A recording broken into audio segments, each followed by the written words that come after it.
you've been successful. You didn't get there on your own.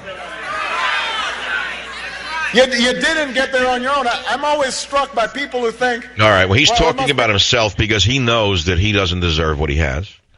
I remember distinctly the first few weeks of this man's ascendancy to the presidency when he looked back from the steps leading up to Air Force One. He looked like, what am I doing here? I can't believe that the invisible hand put me here. How did I get here? Do you remember how insecure he looked? How like, holy God. They told me when I was a kid. They told me in Hawaii that this would happen. I had no idea they could pull this off. Like Arnold Rothstein, who fixed the 1919 World Series. They found a stooge called John McCain. If you remember, McCain was ahead by 8 points going into the last debate. Do you remember? He was going to trump Obama. Then McCain threw it. McCain went down like Joe Palooka. I gave McCain the line to win with, trickle up poverty. I gave it to him. And McCain, do you remember people were screaming at him? And he said, oh, no, he's a nice man. Now it's like, what? Wait a minute, I heard Romney's words before. Hold it now. It's the Manchurian Candidate story all over again. One Republican, Joe Palooka, after another. He's a nice man. The people are screaming feet on leash on him. And, oh, he's a nice man. John McCain, boom, lost. Mitt Romney, after being ripped to shreds, torn up like a chicken by a werewolf, he's a nice man? Well, I don't know what to say.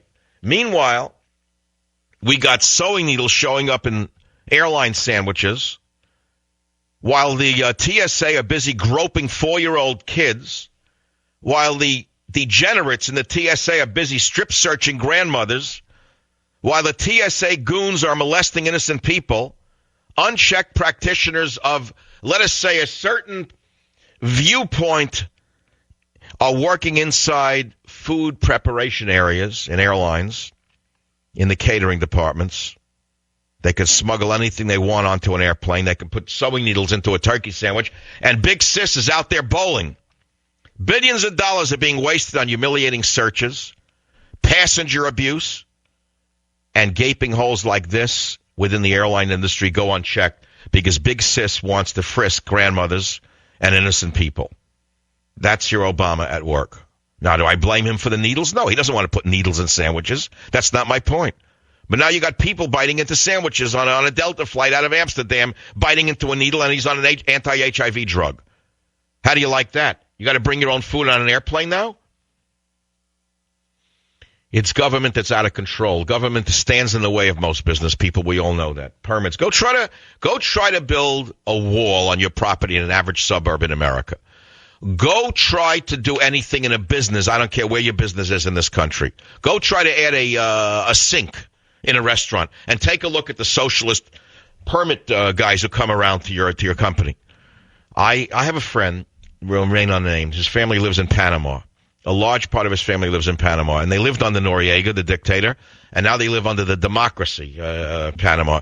And he said to me that the relatives who live in Panama said to him that under Noriega, the dictator, it was easier to run a business because the government came around at that time, the corrupt dictatorship government, it came around only once for a handout. You paid off only one corrupt bureaucrat, and then you were able to run your business. He said now with democracy, it's a myriad of inspectors that never stop. They come to his restaurant on a regular basis. The sink diameter isn't large enough.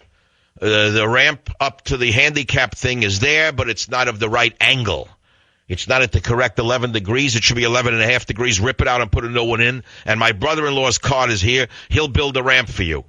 This is what's going on in America as well. Red tape is what it's called. You blame Obama for that? No, but it'll get worse under Obama, not better. Because he believes in big government. He believes in red tape. He believes in bureaucracy. What do you think it is? But you see, Mitt Romney's not articulating that. He's got to say he stands for red tape. He stands for a permit process that's out of control. I don't. I stand for streamlining business so you can thrive. You can expand your business under me. He doesn't make it clear. Why? Because he's surrounded by dummies. I can guarantee you the dummies who work for Mitt Romney never really had a business. I can tell you right now, I can tell you, in many ways, you got two elitists running for office. Yes, I'm voting for Romney. Yes, I'll take Romney over the commie. Yes, I'll sleep better at night with Mitt and Ann in the White House than I will with the team we have right now for a myriad of reasons. Okay, but the people advising Romney are about the same mentality. I don't think that they've been a puppet, a poet, a pauper, a pawn, and a king. And I said prawn on purpose. I didn't make a mistake.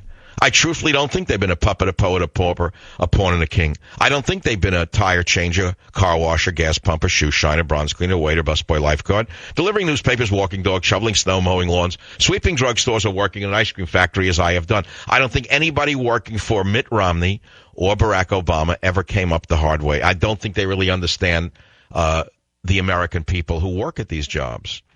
I feel my life is much richer for having done these things, even though I wish to God I didn't have to.